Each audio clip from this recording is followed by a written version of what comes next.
Tell us about abundance and sort of the abundance mindset philosophy inside of Summit. For us, it's really the belief that there is just so much more opportunity out there than we're ever going to have time or capacity to serve. I think our industry, maybe people in general, but we're sort of wired for scarcity, right? We're wired to take care of ourselves, take care of those we love.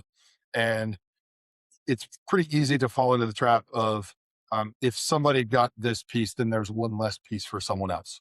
Mhm. And thankfully, in the world of financial advice, there are so many people who are building wealth and need help with their happily ever after, whatever that looks like, whether it's financial independence or business succession and estate planning and all the things that go into the dynamic of someone's money and their life, that I just view it as there are just not close to enough competent professionals to serve them. And so therefore, just massive amounts of abundance.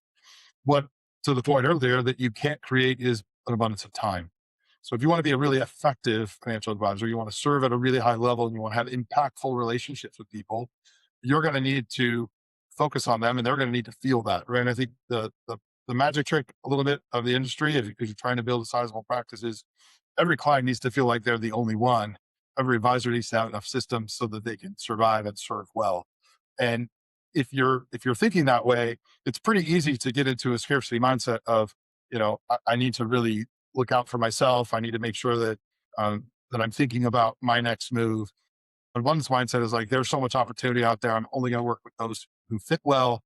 If it's okay, if it's not a great fit, if it's not a great fit for me, maybe it's a great fit for someone else. And so we've built Summit Financial Group on this concept. Let's work with the clients who are exactly the right fit. And if they're not, or there's someone else on the team that could serve them better, let's give it away.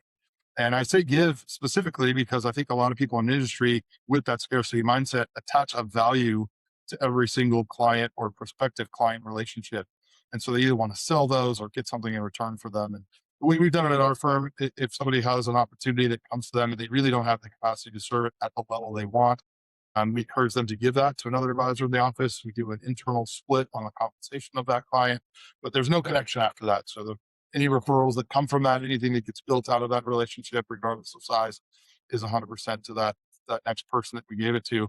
And when people hear that, especially people who have grown up maybe in a wirehouse community or in a place where you kind of eat what you kill, it sounds counterintuitive. And they're like, I can't believe you're giving business away. And what we have found is that every time someone does that, their own productivity and production has skyrocketed because they're filling their time with people who are exactly right for what they're trying to do. And they tend to be larger and more profitable relationships. And so it's not charity, that's not woo woo, but it has really built some terrific people. It's helped our younger advisors as they've joined our firm grow much faster. And we have several advisors that are about a decade into their career that are in multi-million dollars of revenue, that started from effectively zero. And they're all really, really talented in their own right. They would have done that on their own somewhere. I think we were able to do it faster here. And the not so secret is that senior folks who helped that grew faster themselves because they filled their time with exactly the right clients. So we built some highly productive practices. This abundance mindset. It's pretty cool.